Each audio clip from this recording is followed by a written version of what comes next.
Kirby Smart is lying to you, and every day is a great day to hate the Gators. We're going to talk about that and a lot more on this edition of the How About That Dogs Cast, which is, of course, brought to you by the good folks at Alumni Hall. You know that we only do things a certain way, and that's the right way, the best way, and that's why I shop at Alumni Hall. That is the ultimate Bulldog shopping experience.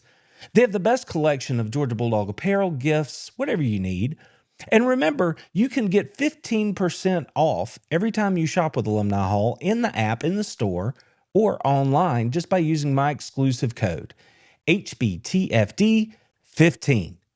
Students and members of the military, you guys get 10% off every day. All you have to do is show your ID. And while you're over there, don't forget to sign up for the Hall Pass Rewards program because you put money in and eventually you earn money towards your next purchase, and that money never expires.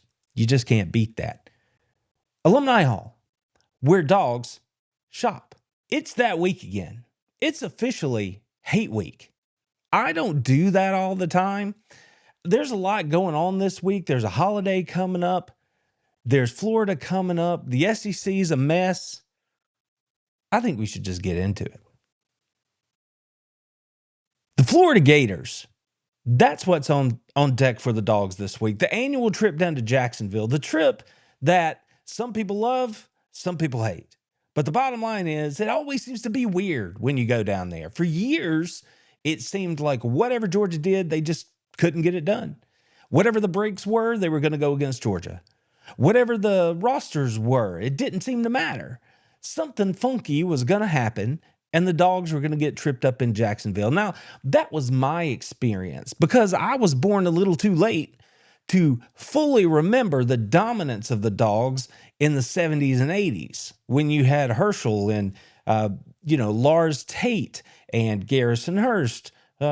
Garrison maybe didn't have that much success, but the bottom line is the Dogs, Tim Worley, there you go. Tim Worley was the name I was looking for. The Dogs have made the Gators, their dinner, right? Their appetizer for the last few years. Since Kirby Smart came to Athens, it's been a different story. Under Mark Richt, the wins against Florida were few and far between, but since Kirby took over the reins in Athens, it seems like he puts a little extra emphasis on this game. Now, he is never going to admit that, but all you have to do is look at his record against Georgia's primary rivals, which would be Florida and then Auburn and Georgia Tech. Look at Kirby's record against those teams and just ask yourself, is it different for him when they play Florida? Is it different when they play Georgia Tech? It's not just the results that we have to determine our answer here. Where are some of the best leaked audio clips of Kirby Smart? Where do they come from? Matchups against the Gators. It means more. He can deny it all he wants to, but this game matters.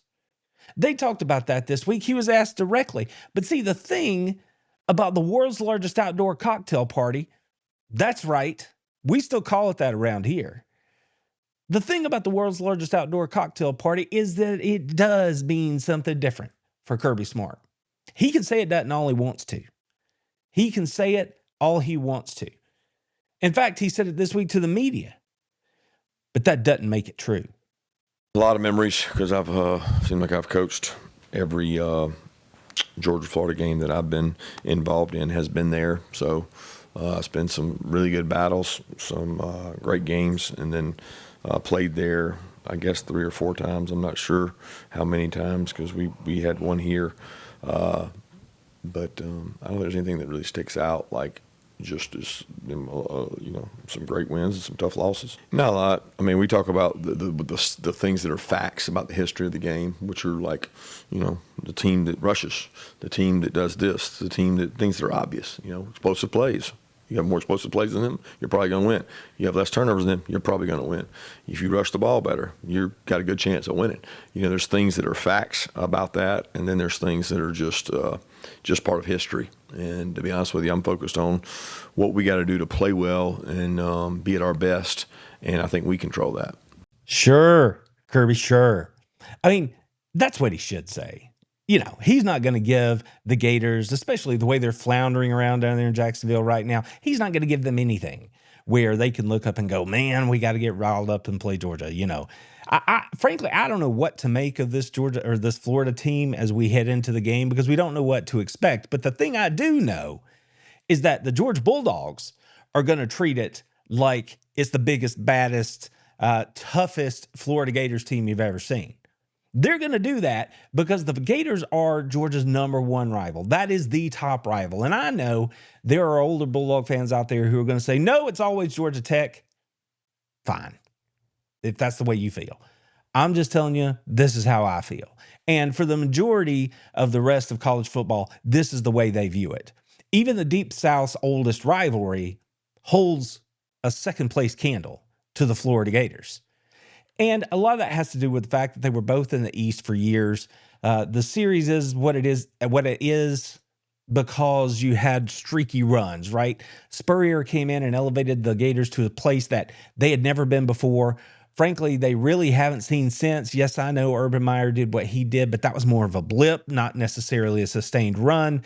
And outside of those two experiences for the Gators, they are a middle-of-the-road team, historically speaking. That's who they are. Georgia leads the series head-to-head.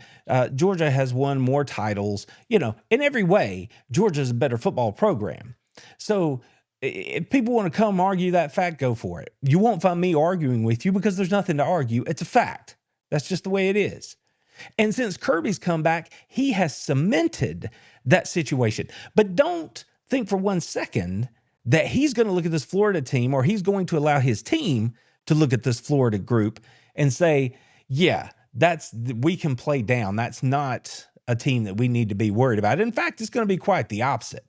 Regardless of what Kirby tells us, we know how many people are on this staff who played at Georgia, who have lifelong ties to Georgia.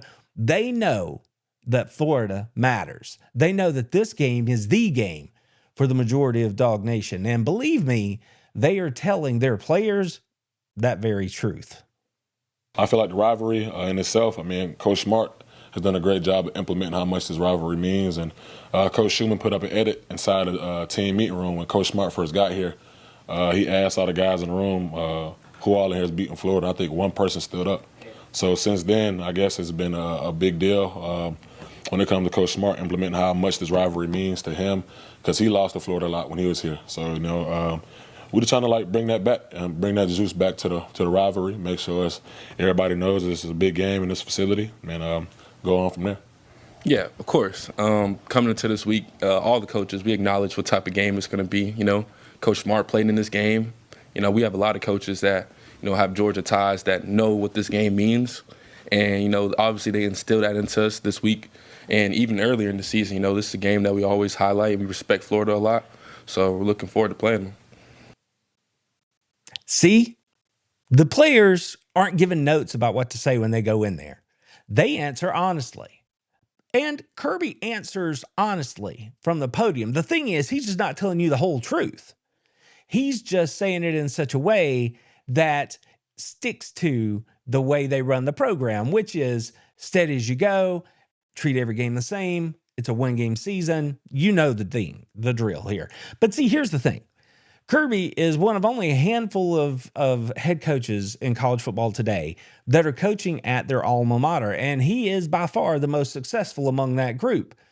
Now, you've heard me say here on this show many, many times that I was at Georgia the same time Kirby Smart was, the same time Mike Bobo was, right? Hines Ward. That was my era. That's when I was in school, and I saw the Dogs take those beatings against Florida and Steve Spurrier for years. But I was in the stadium in Jacksonville in 97 when Coach Donnan and Bobo and Robert Edwards and Hines Ward and Kirby Smart flipped it on its head that year and got the big win. That was a tremendous day, a tremendous memory for me. I also saw the Gators hang 50 on Georgia in Sanford Stadium. That is something that you will not make me believe is not seared in Kirby Smart's mind. He was on the field there for the touchdown that put the Gators over 50. And Spurs like, no, we hadn't put 50 on them in Sanford. We wanted to do that. So we did it. Okay, Steve, that's fine. He had his own right to hate Georgia because of what Georgia had done to him during his Heisman season back in the 60s. And it burned in him. And when he got his opportunity to take his shot at Georgia, he took it, which is what competition is, which is what makes a good rivalry.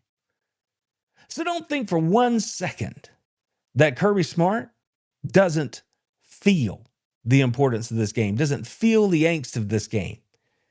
When this game's over and Georgia wins, man, Kirby's dancing in the locker room. Kirby's running around on the field celebrating with the fans. Don't think for 1 second that this game doesn't matter.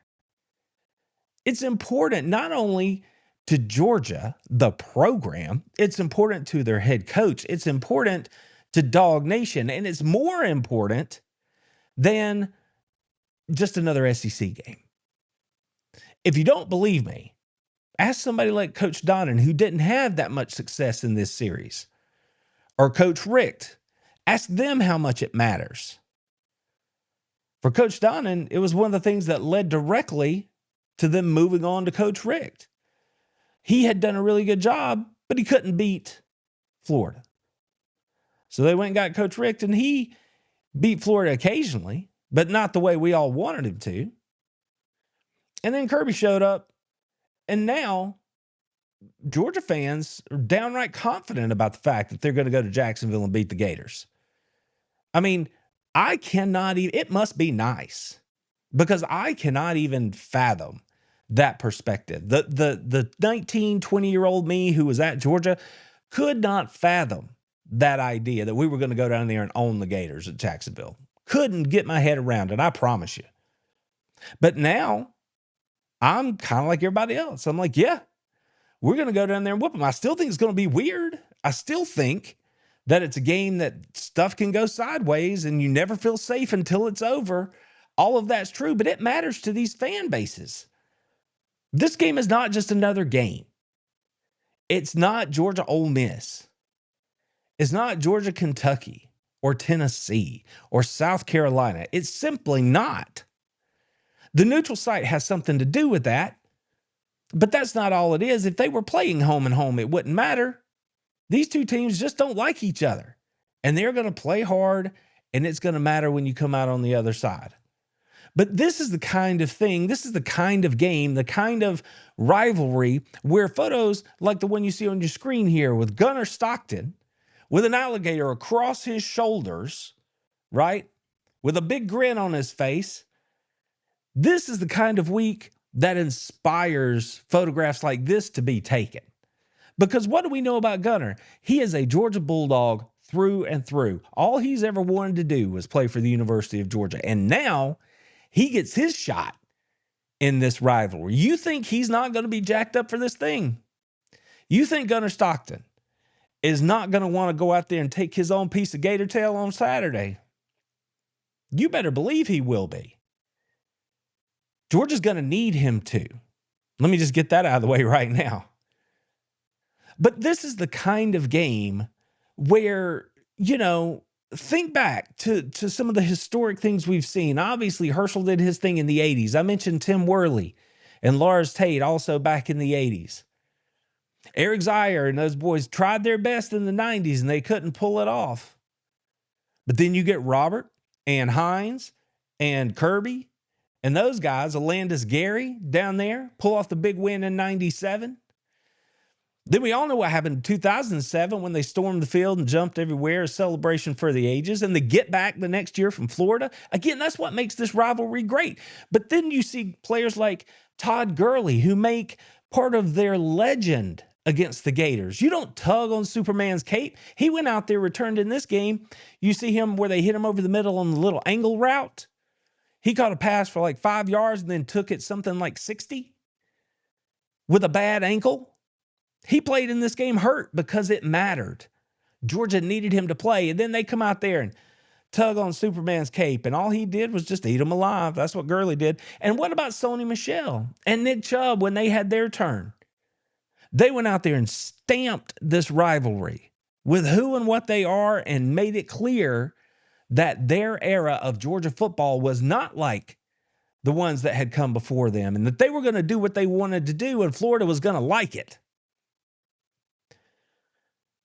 And Nate Frazier told us when he decided to come to Georgia that it was games like this, and he was inspired by backs like those to get out there and do his thing. And then when he found the end zone last year, he couldn't help himself. He busted out the Gator chomp, and they asked him why after. And by the way, Kirby was not happy about that. But they asked him why after. He goes, because I saw Todd Gurley do it. This game matters, and it resonates through eras. This game matters as much this year as it ever has, even though Florida has their own issues right now. And you look at a guy like Chauncey Bowens, who was originally from Florida, and he was originally committed to Florida, and then he said, no, I'm going to go be a Georgia Bulldog. And it's like he said, I knew I made my choice. I knew what it meant when I chose to go be Georgia, and I love that choice. I'm happy about that choice. Do you think a guy like Chauncey Bowens wants to stamp this rivalry with his moment on Saturday? And they're going to need him too, along with Nate Frazier and that offensive line and Gunnar Stockton and all those boys, because it's going to be a fight. It's going to be a difficult game to win. We can talk about that more here in just a second, but even though Florida has their own issues, this game is going to be one that is challenging for Georgia. You've heard me say repeatedly this year that Florida's first 22, they're as good as pretty much anybody. The thing is, they had other stuff going on that messed up their season, and they don't have a lot of depth. So you can expect that they have the ability to cause Georgia problems on Saturday. They really can play well against the run, and once they do that, they can certainly get after the passer. And on offense, they've got first-round draft picks over there too, including, and they're not first-round draft picks yet, but those young wide receivers who jumped on and now made a splash and showed you that they can make plays down the field for their Mr. All-Everything preseason, all-SEC quarterback candidate and DJ Lagway. Yeah, they've got players. So don't think for 1 second that this game is going to be something simple for Georgia to go down there and handle. It's going to take everything that Gunnar and the boys have to get out of there with a victory. But if I'm being honest with you, I do believe that that's where we're headed. There are things I can't say on YouTube, but I say them on How About Them Dogs Plus. Want to learn more? Just click the link below. Go premium. Be elite. So we all know where we are in the season. Billy Napier's fired, and this is going to be Georgia's first opportunity to face the Gators without him, and it's going to be the Gators' first opportunity to play a game without him. So if we're being real about it, nobody knows exactly what's going to happen on Saturday because we just don't know how Florida's going to show up. But here's what we do know. Even when things weren't going well for Florida early in the year, it's not like they laid down and quit. They fought. They kept trying. But there were other issues, right? It was compounding. Some of it was technical issues. Some of it was X's and O's. But it didn't work. And so Billy's gone. And the guy that he was attached at the hip to, DJ Lagway, the guy that the Gators hung this season on, well, he's there, but we don't know exactly what they're going to ask him to do against Georgia.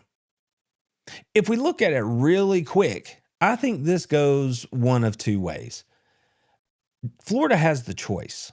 They can say, well, we're pretty good stopping the run, so that's what we're going to focus on, and we're going to make Georgia's wide receivers beat us. And if you flip that around, they have a different choice. They're like, should we try to run the ball against a Georgia team that has stopped the run really well this year, or should we attack them down the field because we believe their secondary is vulnerable? I'm not sure which way they're going to come out, but if I had to guess, it's going to be more the latter. I think they are going to come out, run the ball to show you that they want to. But when push comes to shove, they're going to throw the football down the field. That means DJ Lagway is going to put the ball in the air. And we have seen this year that he can be pretty good and also really bad when he puts the ball in the air. And all that's contingent on what kind of pressure he's getting from that defense. So if Georgia can stop the run and then generate a little bit of pressure, then, you got to think that Georgia's going to be doing okay in this game. On the whole, I believe this is going to be a lot closer than maybe people think. I'm not even sure Georgia covers what currently is the spread, a little bit over 7. But the most important thing is that you get out of here with a win, because this Gators team will fight. They absolutely are dangerous, and they have players that can hurt Georgia in key positions. It's going to take Georgia's best game to go down there, impose their will on this Gators team that might be a little bit wobbly as far as the mental toughness is concerned right now. And if they lean on them for 4 quarters with that run game the way we believe they can, and we trust in Gunner to do what he's done so far this year, not turn the ball over, make good throws down the field when he has an opportunity, and Georgia sort of throw it and run it when they want to, if they do that, then I think this thing has the potential to be comfortable late. But I don't really expect it to be comfortable. I expect it to be closer. The offensive line has their work cut out for them this week too. And there's no doubt that when Kirby has an opportunity to talk to those guys, well, the team as a whole, but specifically those offensive linemen on Saturday, he's going to show them that fire that we all believe he has about this game. And he's going to tell them, you beat that dude in your box. We're going to show them who we are today, and we're going to go out here and get this win. I don't think that you're going to get anything less than that from Kirby Smart on Saturday.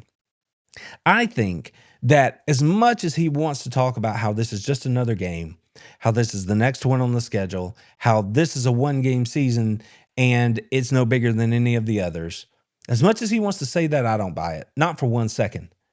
I believe absolutely Kirby Smart wants to beat the Gators, and not only beat them, but beat them down. Can this Georgia team do that? We're going to find out on Saturday. Can this Georgia team go down there and get the win? I'm pretty confident that they can. I just don't think it's going to be a blowout the way maybe some people think it might be, given all that's going on at Florida. Something else I want you to keep in mind about this game is that it's a game where legends are made. Herschel Walker was a great player all the time. But against Florida, there were plays that just ring through history. Same thing for Todd Gurley. Same thing for Sony, Tim Worley, Aaron Murray. The list goes on and on. But when I think about this, as I was thinking about it today, the name that jumped to the forefront for me was Jarvis Jones. Jarvis Jones, in case you don't remember, was a Georgia kid who took off and went to California, played for the Trojans for a year or two, got hurt, and then decided to transfer back closer to home. And when he did, that meant he was coming to Georgia. And all he did at the University of Georgia was be a 2-time All-American. He wound up being a Georgia-Florida Hall of Famer. And he did that because when he showed up against the Gators, all he did was wreck shop all day. Absolutely unblockable. I don't know that there's somebody on the defensive side of the ball this year that's going to be able to do that for Georgia. But who says it has to be on defense? A player like Chauncey, who's from Florida, Chauncey Bowens, is going to have his opportunity to carry the ball on Saturday and make his own name and number in this game. There are others. Don't you think Gunner Stockton wants to have a huge game against Florida Gators? I was thinking about this a couple of weeks ago. How sweet it must be for Gunner to look and say, if this is his only run as the Georgia quarterback, man, I've got one hell of a memory about beating Tennessee. And Auburn, yeah, that's a pretty sweet memory too. And now the next of those big games is right here in front of him with the Florida Gators. You know that Gunner Stockton wants to go out there and make a name for himself in this game and then take himself up in the stands and celebrate with the fans afterwards. You can only do one game at a time. So far, he's taking care of his business, and this is the next opportunity. So this is a game where legends are made. I'm interested to see exactly which of Georgia's players are going to step forward and make a name for themselves on Saturday against the Gators and write their name as legend in this history book down in Jacksonville. The world's largest outdoor cocktail party matters. Don't care what Kirby Smart says. His players kind of let the cat out of the bag because they're not given notes when they head to the podium. They answer the questions honestly. And when they were asked this week, is this game important? Do the coaches talk to you about it? They're like, oh yeah, they talk to us about it. So Kirby and the coaches, they can say whatever they want, but this game's not the same as all the others. It doesn't mean it's any bigger in terms of what it means, but it does mean that it means more, that the hurt lasts longer when you lose, and that the elation is a little bit higher when you win. Having been in the stadium, there's nothing like watching the Dogs put it on the Gators and then see that stadium empty out. And then you've got one side full of red and black and the other side full of a pale blue painted as an empty seat. It is fantastic. That is what this is about. It's not just about winning the game. That's the goal, but that's not what it's about. This one means more, and I think you'll join me in thinking, like, it's better. You don't want to just win. You want to crush them. You want to crush them. You want to break their will. I hate the Gators in a way that I don't hate any other school. So this is the most, like, fired up, maybe, that you're going to see me when it comes to talking about an upcoming game. But here's the thing, and it makes me just that much more excited. Like I said, I was there at Georgia the same time that a lot of this coaching staff was there at Georgia. So I know what they know. I know that feeling, and I know what it feels like to want to put it on the Gators when you get that chance. And I hope I'm wrong. I hope Georgia absolutely drills Florida on Saturday. I think they can. I'm not expecting it, though. I think this game's going to be closer than maybe I would like. And one thing's for sure, the first half, if I think it's going to be close, I'm just going to go ahead and tell you, you may as well just strap yourself into your seat and get ready, because it could go a whole lot of ways there in the first half. At halftime, I fully expect this to be a game. The difference will come in the second half, where I think Georgia's overall depth is going to make the difference. If Georgia wins this game, it's going to be a program win. Not a culture win, which is what Kirby called the Ole Miss game. What he called the SEC championship victory last year over Texas. Those were culture wins because of how they came about. What had to happen for Georgia to get the victory. But against Florida, if they win, it's going to be a program win because it's going to show that the two programs are not the same. They are not at the same place, and that is essentially why they win. Because Georgia's going in there expecting to win. Florida is not. Georgia is going in there knowing that they are the better team and knowing that they should come out with that win. Again, nobody's going to say this out loud, but that's the reality. Georgia is going to go in there knowing that they're deeper and that they should be able to manhandle Florida if they show up in the box for 4 quarters. And that will ultimately be the difference. Toughness, physicality, want to, hard to kill. All those things are going to come into play on Saturday if Georgia's fortunate enough to get this W. Just don't expect it to be over in the first half. I think it's going to be a 4-quarter game, but I do think Georgia gets it. Go Dogs! Told them, how about them fucking dogs? That's what I told them.